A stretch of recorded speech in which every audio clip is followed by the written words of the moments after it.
Sunset Productions presents an Atlanta Radio Theater Company dramatic production. H.P. Lovecraft's The Shadow Over Innsmouth, adapted for audio by Greg Nickel and Thomas E. Fuller. During the winter of 1927-28, officials of the federal government made a strange and secret investigation of certain conditions in the ancient Massachusetts seaport of Innsmouth. The public first learned of it in February, when a vast series of raids and arrests occurred, followed by the deliberate burning and dynamiting, under suitable precautions, of an enormous number of crumbling, worm-eaten, and supposedly empty houses along the abandoned waterfront. Uninquiring souls let this occurrence pass as a minor clash in a spasmodic war on bootleg alcohol. The Shadow Over Innsmouth by Howard Phillips Lovecraft. Shadow. There is a shadow. Shadow over Innsmouth. Over Innsmouth, the shadow. The shadow. The shadow. Over Innsmouth. The shadow. There is a shadow. The shadow. They've been telling things about Innsmouth, whispering them mostly for the last 100 years, I guess. And I gather they're more scared than anything else. But I come from upstate Vermont, and that kind of story just don't go down with me. Now, mind you, I've never actually seen Innsmouth, but I've got nothing aside from disgust from a community that lets itself slip so far down the cultural scale. It seems there is a peculiar secret cult which has gained force in Innsmouth. The esoteric order of Dagon that engulfed all the Orthodox churches. It's some debased pagan thing Captain Marsh imported from the East. I mean, back when the Innsmouth fisheries seemed to be going barren. Well, the weird cult's persistence is quite natural in view of the sudden and permanent return of abundantly fine fishing once the esoteric order replaced the Freemasons in the old Innsmouth Masonic Hall. But I say any cultured person should shun that ancient, decaying town. How'd you like to be living in a town like this here, Innsmouth, with everything a-rotten and a-dying and boarded up? Things crawling and bleating and barking and hopping around black cellars and high attics everywhere you turn, hey? How'd you like to hear the howling night after night from the esoteric hall of Dagon Hall? And know what unholy things is doing part of the howling? You think this old man's crazy? Well, sir, let me tell you, that ain't the worst. That ain't the worst. That ain't the worst.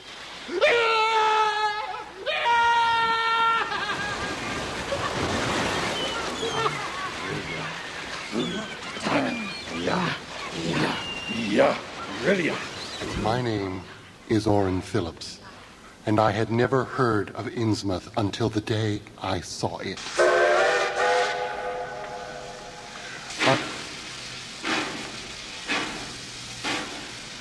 I was celebrating my coming of age by touring New England, sightseeing with some antiquarian and genealogical research thrown in, and was on my way from Newburyport to Arkham, where my mother's family originated.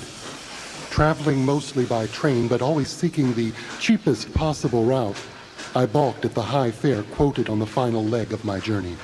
One-way fare, Newburyport to Mystic to Arkham, $2.57. $2? Yeah, in 57 cents. That's a bit more than I'd planned on spending. Isn't there a cheaper fare to Arkham? Not by train, they ain't. Now, you could take that old bus, I suppose, but it ain't thought much of hereabouts. Butts? My guidebook here doesn't say anything about a bus. Well, it wouldn't now, would it? Bus goes through Innsmouth. Wonder it keeps running at all. I never see more than 2 or 3 people on it, and them's just Innsmouth folks. Leaves the square in front of the Hammond's drugstore. Oh, about 10 a.m. and 7 p.m., unless they've changed recently. So, the difference is the bus gets to Arkham by way of Innsmouth, and the train gets there by way of Mystic. I've been to Mystic. What's this Innsmouth like? Innsmouth? Well, it's a queer kind of town down at the mouth of Monuxet. Used to be quite a city. Quite a port before the War of 1812, but all gone to pieces in the last 100 years or so. More empty houses than there are people, I guess, and no business to speak of except fishing, lobstering, and the Marsh Gold Refinery. I guess it used to be a big thing, and old man Marsh, who owns it, must be richer than Christus. Developed some deformity late in life that makes him keep out of sight. His mother seems to be some kind of South Sea Islander. So everybody raised Cain about 50 years ago when he married an Ipswich girl. Folks hereabouts try to cover up any Innsmouth blood in them, but Marsh's children and grandchildren look just like anyone else, so far as I can see. Though, come to think of it, the older children don't seem to be around much lately. Why is everyone so down on Innsmouth? Well, young fella, they've been telling things about Innsmouth, whispering them mostly, for the last 100 years, I guess. Some of the stories would make you laugh. About old Captain Marsh driving bargains with the devil and bringing imps up out of hell to live in Innsmouth. And about devil worship and awful sacrifices near the wharfs that people stumbled on about 1845 or thereabouts. But I come from Benton, Vermont, and that kind of story just don't go down with me.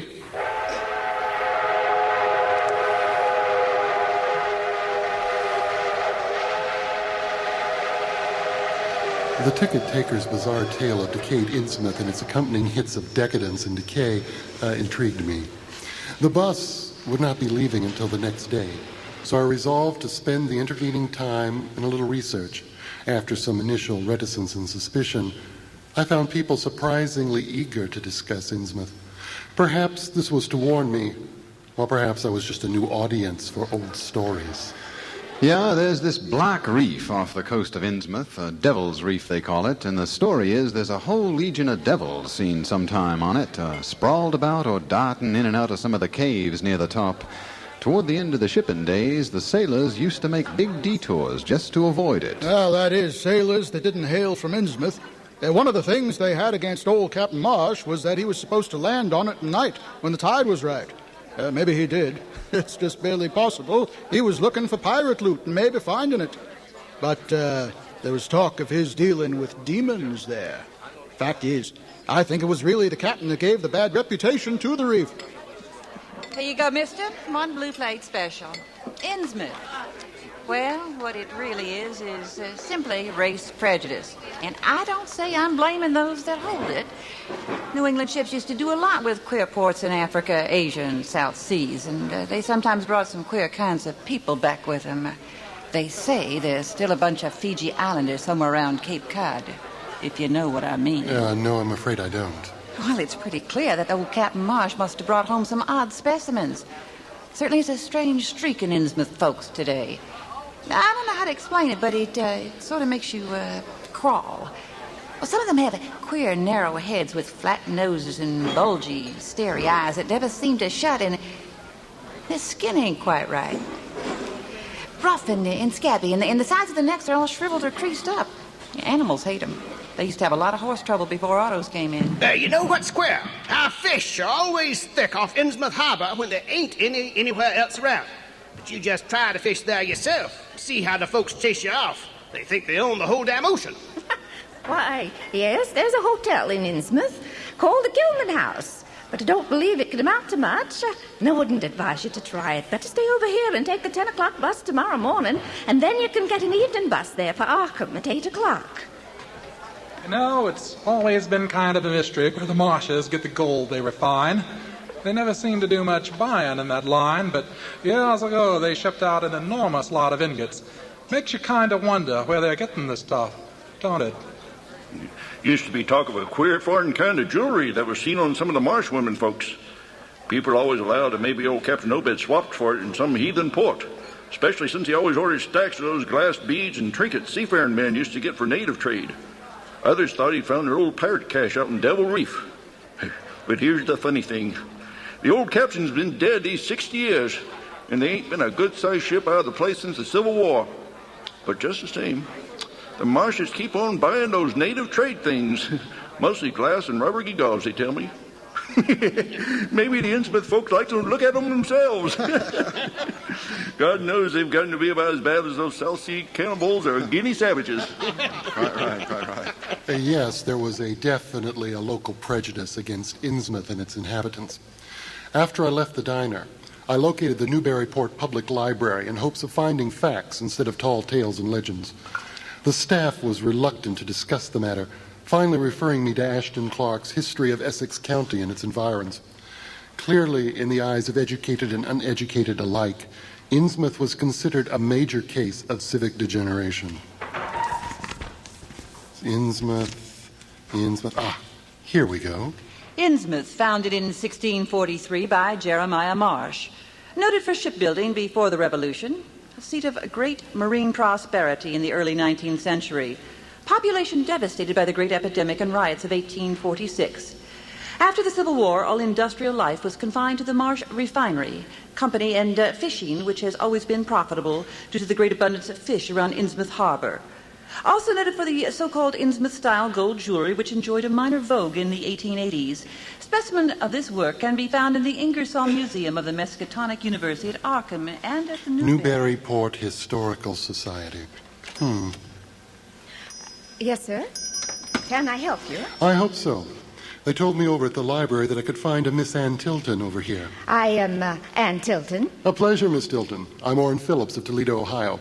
I'm doing some research into Victorian American jewelry, and I was told that the Historical Society has a particularly fine collection of the so-called Innsmouth style. I was wondering if I might have a look. Well, it's not so extensive as the Ingersoll collection in Arkham, but we do have some nice pieces, and of course the Marsh tiara. Oh, yes, the Marsh tiara. Oh, it's right over here, if you'll just follow me. Oh, my God. We refer to it as the Marsh tiara because it's as close to tiara as anything else. Now, if you will note, it's quite tall in front, with a very large and curiously irregular periphery, as if designed for a head of almost freakish elliptical outline.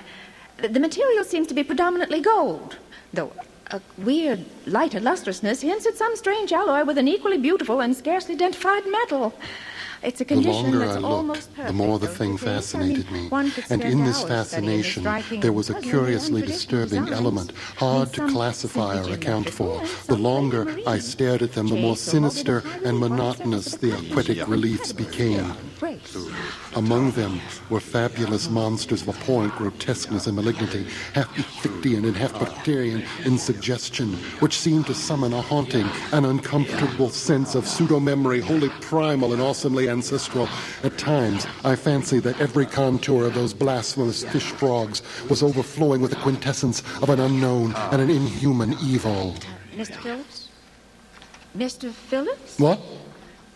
Oh, I'm sorry. I was just fascinated by it. The workmanship, the themes. What's the history behind it? Oh, it's rather prosaic, I'm afraid. It was pawned at a shop on State Street in 1873 by a drunken Innsmouth man who was almost immediately killed in a brawl. The society acquired it directly from the pawnbroker. But where did it come from? Surely it's not local. Well, we have it classified as East Indian or possibly Indo-Chinese, though frankly the attribution is tentative. The society is inclined to believe that it was part of some pirate hoard discovered by old Captain Obed Marsh. I mean, based on the insistent offers of purchase at the very high price which the Marshes began to make just as soon as they knew of its presence. They have repeated those offers to this very day, despite the society's unwavering refusal to sell. Amazing. Miss Tilden, you seem to be the local expert. What can you tell me about Innsmouth? Well, there isn't much to tell, actually. It was a prosperous enough place until the great epidemic of 1846, when over half the population was carried off. And no one ever quite discovered what caused it, but it was probably some kind of foreign disease brought back from China or somewhere by the shipping. Well, it certainly was terrible. There were rather violent riots over it, and Innsmouth never recovered. There can't be more than 300 or 400 people living there now. There does seem to be a rather strong prejudice against Innsmouth hereabouts. Oh, yes, quite strong. I mean, the epidemic must have taken off the best blood in the place. They're a doubtful lot now. I suppose they're what they call white trash down south. Lawless and sly and full of secret things. However, I personally have nothing to do with them for Christian reasons. They're devil worshippers, you know. Devil worshippers? Oh, yes. In the 1850s, when the Innsmouth fishery seemed to be failing, well, the esoteric order of Dagon engulfed all the Orthodox churches. I mean, it's some kind of debased semi-pagan thing imported from the East. Well, the people were very vulnerable to it. I mean, especially since its arrival coincided with the sudden return of abundantly fine fishing. It replaced Freemasonry altogether and has its headquarters in the old Masonic Hall in New Church Green. Mr. Phillips, you seem to be quite interested in Innsmouth. Are you by any chance thinking of going there? Well, yes. As a matter of fact, I am. Well, far be it from me to speak ill of anyone, but I feel I must tell you that strangers aren't welcomed in Innsmouth. There have been rumors. Rumors, Miss Tilden? Rumors, Mr. Phillips. More than one stranger has disappeared there, and there is persistent talk of one who went crazy and is out at Danvers now. let me give you a word of advice. Don't go there at night. Now, I've never been there myself, and I have no wish to go, but I suppose a daytime trip would be safe enough. In fact, if you're just interested in sightseeing and antiquities, Innsmouth might be just the place for you. It is very old, you know. Yes, I know. Well, thank you very much for your time and consideration, Miss Tilton. I shall certainly take your advice under consideration when I make my plans. Oh, please do, Mr. Phillips. Please do. A shunned community, mysterious jewelry and crowns, devil worship. I would go to Innsmouth. To my architectural and historical anticipations had been added one of acutely anthropological. Yes, I would go to Innsmouth. Shortly before 10 the next morning, I stood awaiting the Innsmouth bus. As the hour of the bus's arrival drew near, I noticed that many of the people lounging around Old Market Square began to drift further up the street. Evidently, the locals' dislike for any Innsmouth connection had not been exaggerated. And then there it was, a small, dirty gray motor coach bearing a half-illegible sign on its windshield, Arkham, Innsmouth, Newburyport.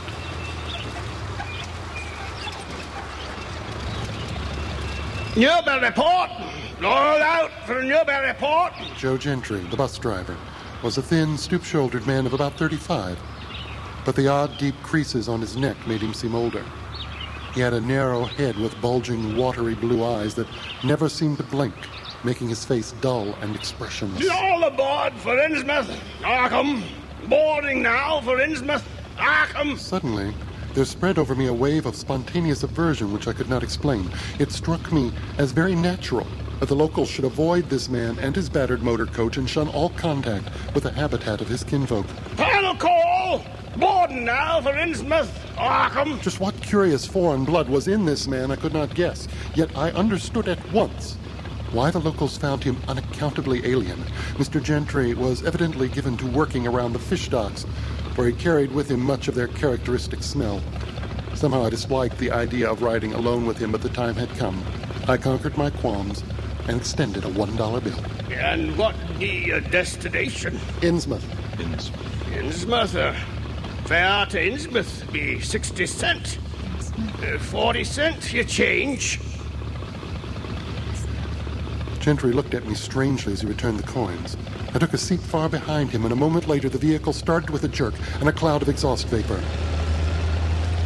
I noticed that the people on the sidewalks avoided looking at us as we turned left onto High Street.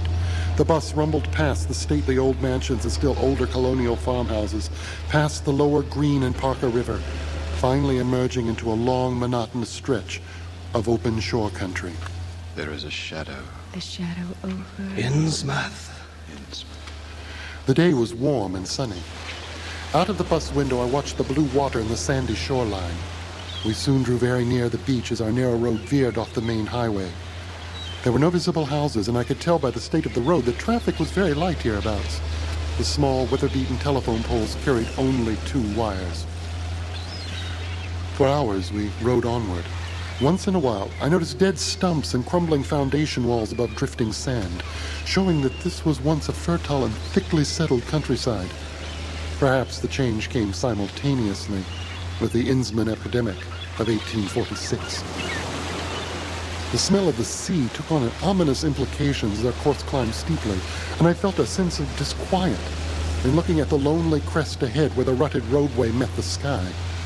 The silent driver's bent, rigid back and narrow head seemed more disquieting, somehow more alien, almost hateful.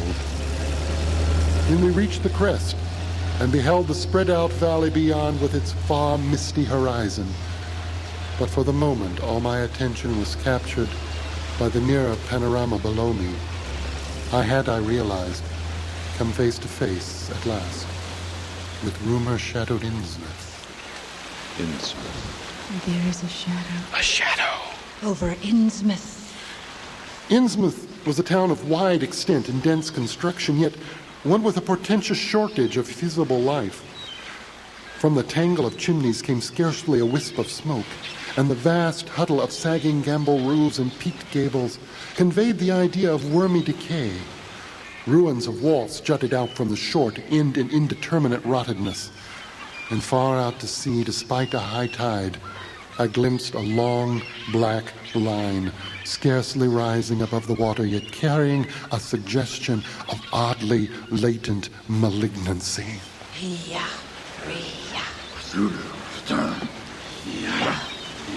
This, I knew, must be Devil Reef. As I looked, a subtle and curious sense of beckoning seemed to add to the reef's grim repulsion.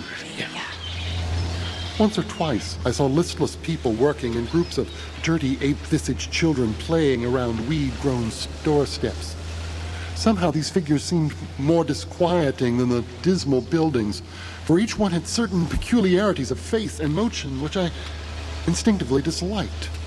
Pervading everything was the most nauseating, fishy odor imaginable. The bus entered a wide street, bordered by churches on both sides. I observed a large pillared hall on the right-hand junction, its white paint now gray and peeling. Only with difficulty could I discern the black and gold sign bearing the words, Esoteric Order of Dagon. This, then, was the former Masonic hall, now given over to a degenerate cult. The rankest tone of the cracked bell distracted me, and I turned quickly to look at the squat-towered stone church across the street.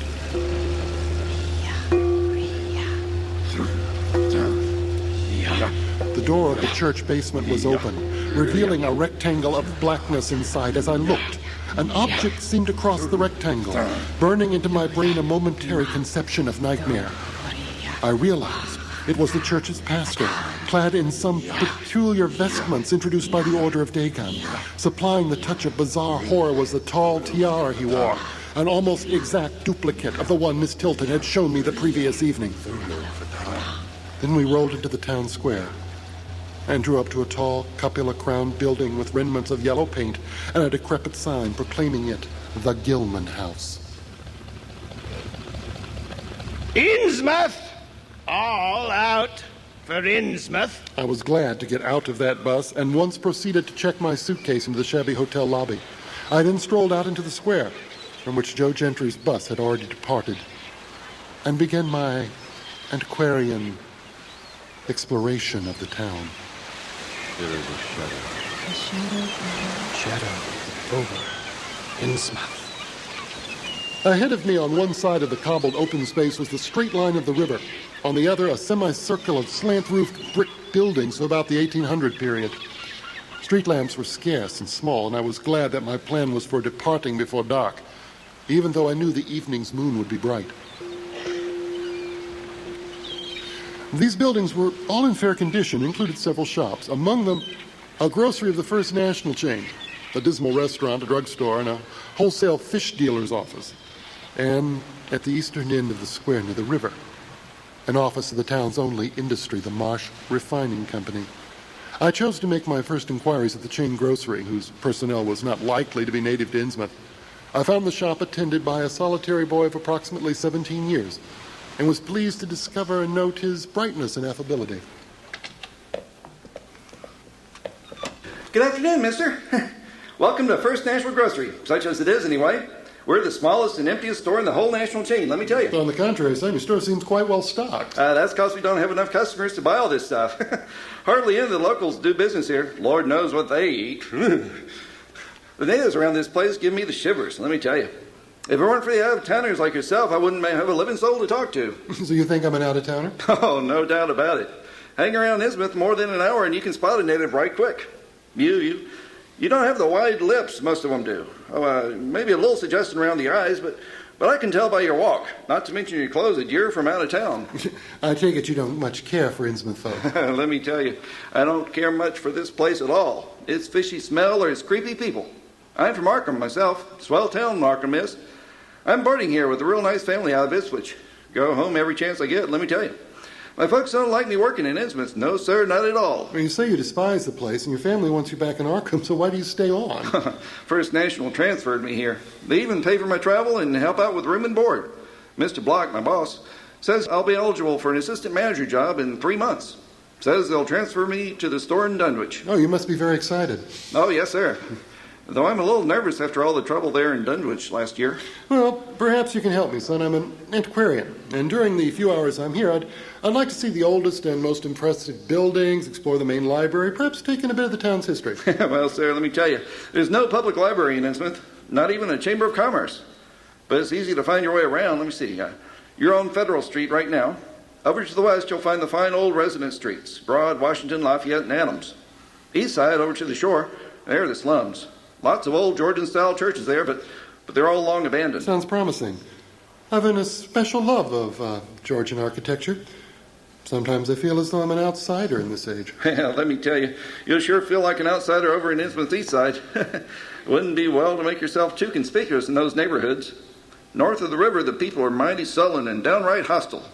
Some strangers have disappeared. Oh, I assure you, my tour will of necessity be a brief one. Well, be especially brief around the Marsh Gold Refinery or any of the churches still in use, or around the new church green at the Esoteric Order of Dagon Hall. Yes, I observed that structure on my bus ride into town. It's rather ominous. It's an odd sort of worship they practice there, let me tell you. Using the weirdest kind of ceremonials and clerical vestments. Its creed is quite mysterious, hinting at certain transformations leading to bodily immortality on this earth, not in the afterlife. You sound quite in awe of it. Oh, sir, let me tell you. Before I left Arkham and come work here in Innsmouth, my pastor, Dr. Wallace of Asbury ME Church in Arkham, he says to me, Frank, your father tells me you'll be leaving home soon. Oh, yes, Dr. Wallace. First National is transferring me to their store in Innsmouth. Yes, so your father tells me. It sounds like a fine career opportunity for you, son. I'm happy for you. Thank you, Dr. Wallace. I'm very excited about it. And well, you should be, Frank. Innsmouth, that's a long way away. Will you be back on the weekends to attend my services, or is this goodbye for a while? Well, I'll be coming back as much as I can, but it can't be every weekend. I was thinking of joining a church in Innsmouth. No, Frank. You must never consider joining any church in Innsmouth. Listen to me, son. Stay away from all those Innsmouth churches. But Dr. Wallace, Stay away from those Innsmouth churches. Worship in private. Read the Christian texts, but do not join any Innsmouth church, ever. And so I never did. It sounds like your pastor was a trifle over-concerned with losing your weekly offerings. Well, I know now it was good advice. Wouldn't want to spend too much time around those Innsmouth people. Hardly know what to make of them, let me tell you. Couldn't imagine how they pass the time apart from their fishing. Maybe they spend the daytime drunk, like Mr. Block, my boss, does. Plenty of bootleg booze to be had around here, let me tell you. I have certainly no interest in that, but tell me what else you can about the locals. Well, most of them all look the same, with those wide, ugly mouths and staring, unwinkling eyes. Say, have you heard any of them talk? Only Joe Gentry, the bus driver who brought me here. Oh, he's bad enough, but let me tell you, most of the voices around here are disgusting. Woo! It's plain awful hearing them chant to the churches at night, especially during their main festivals on, April 30th and October 31st. May even Hollow Mass. How to see them swimming, too. They have swimming races out at Devil Reef, and hundreds of them do it all at once. It's a sight, let me tell you. You want to know about Innsmouth history, you see? That's largely why I'm here, yes. Well, I know who you ought to track down. There's this old codger, spends his time lounging around the fire station on Payne Street. Zadok Allen's his name. He's a hoary old goat. 96 years old or something like that. A little touched in the head he is, let me tell you. He's Innsmouth's town drunk. Always peeking back over his shoulder as if he's afraid of something. And you think this Zadok Allen could provide me with more information on the town's background? Well, not while he's sober, no. But grease him with some free booze and he'll talk your ears off. He's been around long enough to know about everything and everyone in town. Yes, a man in his 90s could well be a valuable resource, but I'm afraid I don't have any access to any bootleg liquor, and I confess I'd feel quite awkward trying to buy some. No problem, mister. From Mr. Block's private, under-the-counter stash. I'm sure he'll never miss it. Thank you, son. And how might I find this firehouse where Zadok Allen spends his time? Well, I can sketch you a map on one of these receipts. No, not quite big enough. I know, a grocery sack. Just let me tear a side off here. Now, we're right here. This is the Gilman House Hotel over here, and the Marsh Gold Refinery is over there. Washington Street, that's where the Marshes and the other gently bred people live. The Waits, the Gilmans, the Elliots, all live in huge houses. A lot of the street signs are down, let me tell you, so I better draw on the main streets on the west side. Shadow. There is a shadow. Over Innsmouth. Innsmouth. The boy's map was rough, but after a moment's study, I was sure it would be a great help, and I accepted it with many thanks. Disliking the dinginess of the single restaurant I'd seen in town, I bought an ample supply of cheese crackers and ginger wafers to serve as a meal later on. Thus equipped, I set out on the streets of Innsmouth. My plan was to walk the principal streets, talk with any non-natives I might encounter, and return to the Gilman Hotel in time to catch the 8 o'clock bus to Arkham. Given the general community decay, I would limit my serious observation of this town's architecture alone. Thus I began my tour. Crossing the bridge and turning towards the roar of the lower waterfalls, I passed close to the Marsh Refinery, which stood oddly free of industrial noise. This building stood on the steep river bluff near a bridge and a confluence of the streets which I took to be the earliest civic center, displaced after the Revolutionary War by the present town square. The odor of fish was almost intolerable. Back on Main Street, I struck a region of utter desolation. Collapsing gambrel roofs formed a jagged and fantastic skyline, above which rose the ghoulish, decapitated steeple of an ancient church. Down unpaved streets, I watched the black, gaping windows of deserted hovels, many of which leaned at perilous and incredible angles to the sinking of their foundations. These windows stared so spectrally that it took courage to turn eastward to the waterfront. Fish Street was as deserted as Main, though many of its impressive brick and stone warehouses were still in excellent shape.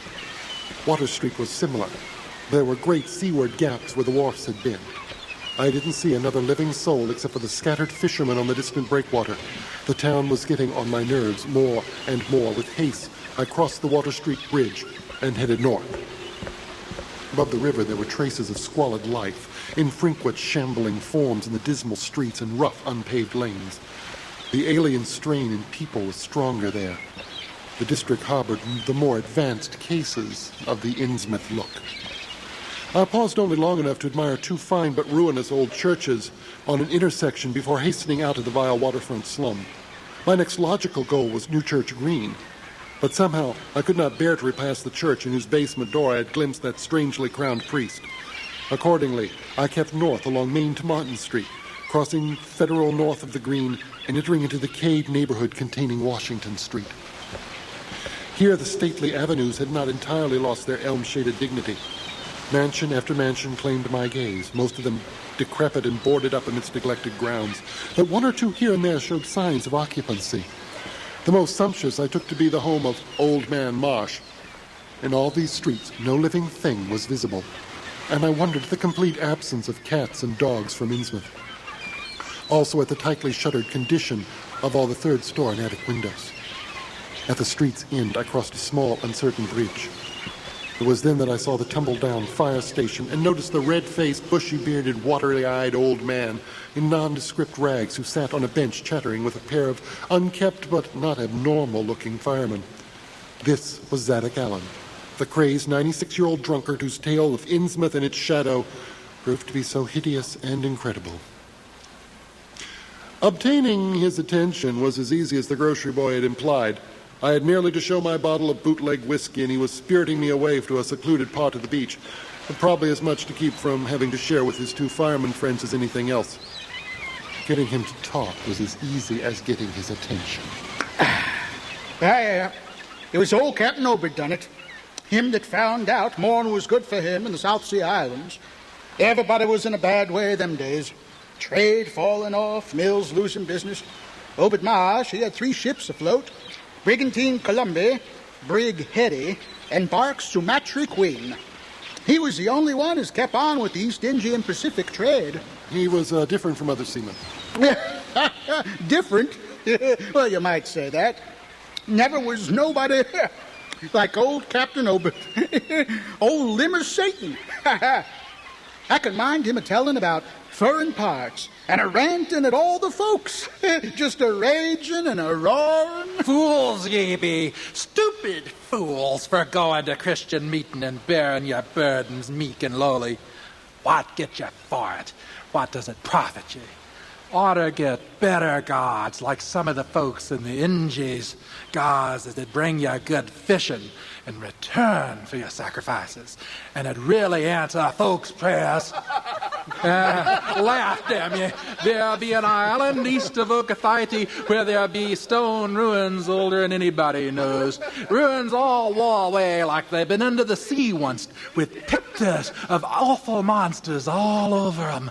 The natives around there has all the fish they can catch, and sports bracelets and armlets and head rigs made out of a queer kind of gold and covered with pictures of monsters, just like the ones carved over the ruins. Sort of fish like frogs, a frog like fishes drawed like they was a human beings. Nobody knows where they got all this stuff, nor how they managed just to find fish in plenty, even when the very next islands got lean pickings. But I knows. Damn your eyes! Obed Marsh knows. And how did he know, Mr. Allen? Nobody ever believes me now when I tell him, and I don't suppose you will, young fella. Though, come to look at you, you have got kind of them sharp reading eyes like Obed Marsh had. Oh, Obed, he got the truth out of them heathen, and he learned that these things on this earth is most folks never heard. It seems these islanders were sacrificing heaps of their young men and maidens to some kind of god things that lived under the sea, and getting all kinds of favor in return. What they done to the victims, well, ain't for me to say. And I guess Obed warn't none too sharp about asking. What the things agreed to give in return was plenty of fish druv in from all over the sea, and a few gold-like things now and then. Now that was at first, but them frogfish things wanted more. More? Yeah. After a while, sacrifices weren't enough for them. The things started hankering after mixing with the folks and having giant ceremonies on the big days, Maeve and Halloween. The islanders kind of balked when it came to mating with them toad-like fishes, but finally they learnt something that's put a new face on the matter. Them things told them that if they mixed bloods, there'd be children as they'd look human at first, but later turn more and more like the things down there. And this is the important part, young fella. Them as turned into fish things and went into the water wouldn't never die. Them things never died except they was killed violent. Well, sir, by the time Obed knowed them islanders, they was all full of fish blood from the deep water things. They thought what they got was well worth all they'd had to give up.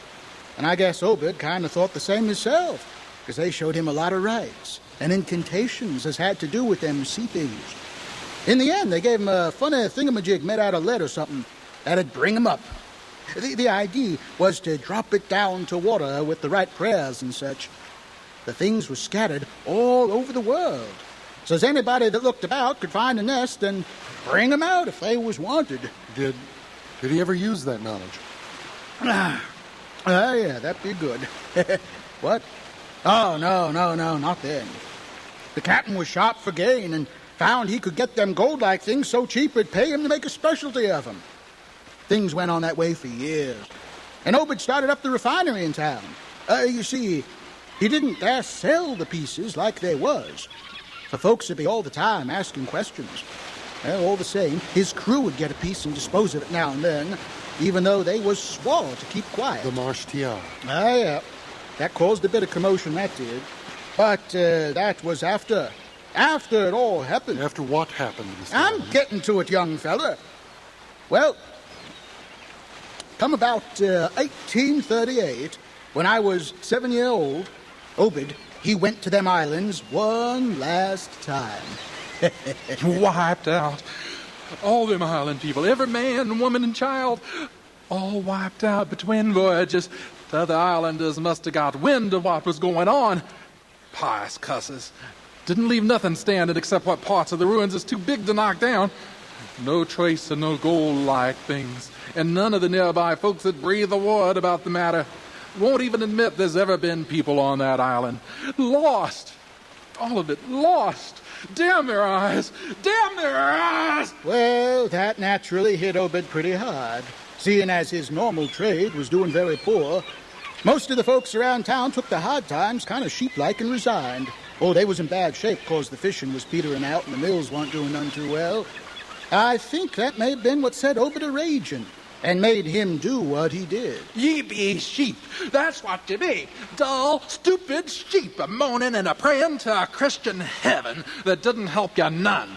Well, you can take your crosses and your holy books and be damned. I knows of folks as prays to God that gives something you really need. And I says, if a good bunch of men stand by me, I can maybe get a hold of certain powers as it bring plenty of fish and quite a bit of gold. There'll be more on the sea than just what you can catch in nets. There'll be powers in the sea. Of course, them as served on the Sumatri Queen and seed the island knowed what he meant. But them as didn't got kind of swayed by what Obed had to say and begun to ask him what he could do to set him on the way to a faith as it'd bring him results. Well, Obed set on the preachers first. They run the congregational parson out of town, and the Methodist fella quit. He never did see resolved Babcock, the Baptist parson, again. But they fought till they was all gone. Wrath of Jehovah. I was a mighty little critter, but I heard what I heard. I heard what I heard. Dagon and Ashtoreth are their names.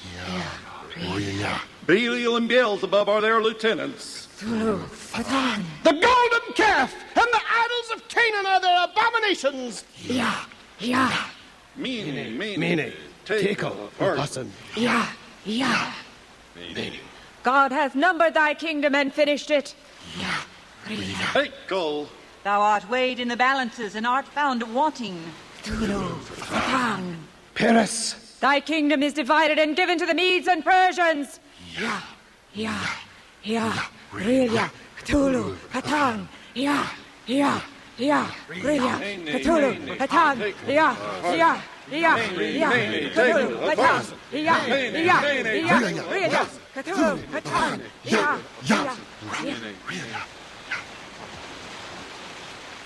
That's crazy, Mr. Allen. Monstrous. It couldn't have happened that way.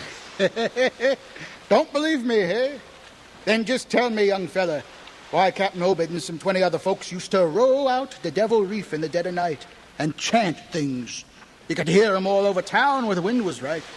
And tell me why Obed was always dropping heavy things down the other side of the reef where the bottom shoots down like a cliff. Tell me what he'd done with that funny-shaped lead thingamajig as the islanders give him. Hey, boy. And why'd the new church parsons wear them queer robes and cover themselves with them gold-like things Obed brung, eh? I don't know. You're beginning to see, eh?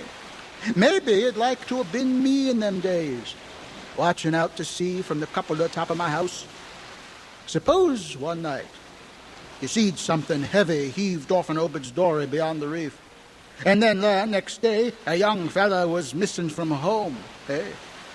Did anyone ever see, hide, or hear of Hiram Gilman again? Did they? And Nick Pierce, and Llewellyn Waite, and Adoniram Southwick, and Henry Garrison, eh? Anyways, that was the time Obed begun to get on his feet again. Other folks was prospering too. Fish begun to swarm into the harbor, fit to kill. Some Kingsport fishermen heard about the catch and come up in sloops, but was all lost. Nobody never seen him again. Remember, I ain't saying Obed was set on having things just like they was on that island. I don't think he aimed to do no mixing, nor raise no young'uns to take to the water. He was just willing to pay heavy for them gold things, and I guess the others was satisfied. For a while. For a while, Mr. Allen? Come in 46. The town done some looking and thinking for itself. It was Selectman Mowry that set it off, that got the town so riled up finally. It's done gone on too long. There's been too many folks missing, and not a family in Innsmouth has not got an empty bed. He's right. There's been not too much wild preaching in meeting on a Sunday. Too much talking that ain't in the book. Dagon. You all know what I'm saying? Yeah, but that be over now. The decent folk of this town have took it back. Last night a party followed Captain Obed's crowd back to the reap. That were the shots you all heard betwixt the doors. We got 'em all, yes, sir.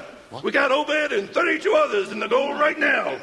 Everything under control. Just head on your homes and we'll take care of it for you. So we all went home with everybody a-wondering just what was afoot and just what charge again the selectmen could get to halt. God, if anybody'd looked ahead. A couple of weeks later, where nothing had been throwed into the sea for that long,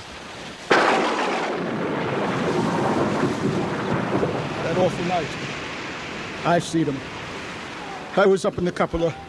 Hordes of them, swarms of them, all over the reef and swimming up the harbor into the Minooksut. God, what happened in the streets of Innsmouth that night? They rattled our door, but Pa wouldn't open. What? Then he clomb out the kitchen window with his musket to find Selectman Mallory and see what he could do. Mounds of the dead and the dying, shots and screams, shouting in Old Square and Town Square and New Church Green, jail thrown open, proclamation, treason. Called it the plague when folks came in and found half our people missing. Nobody left but them as would join in with Obed and them things, or else keep quiet. Never hear to my pa no more. In the morning, everything cleaned up, but they was traces. Obed, he kinda took charge. He was right far gone then, Obed was.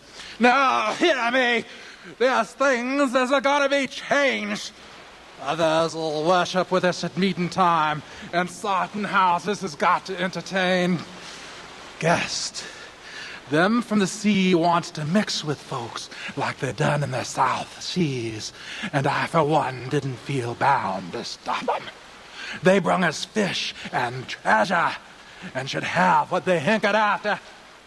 Nothing'll be different on the outside, only you'll keep shy of strangers if you knows what's good for you. Them is to help, special, that get special rewards, gold and such. No use balking, for there was millions of 'em down there. You seed that last night. Yield up enough sacrifices and savage knickknacks and harborage in the town when they wanted it, and they'd let well enough alone. All in the band of the faithful, the order of Dagon, and the children should never die, but go back to the Mother Hydra and Father Dagon, what we all come from once. Yeah! Yeah! Kakuru Katan! Yeah! This is the end of Side 1. Please stop your tape and fast forward to the end. Then turn it over for more on Side 2.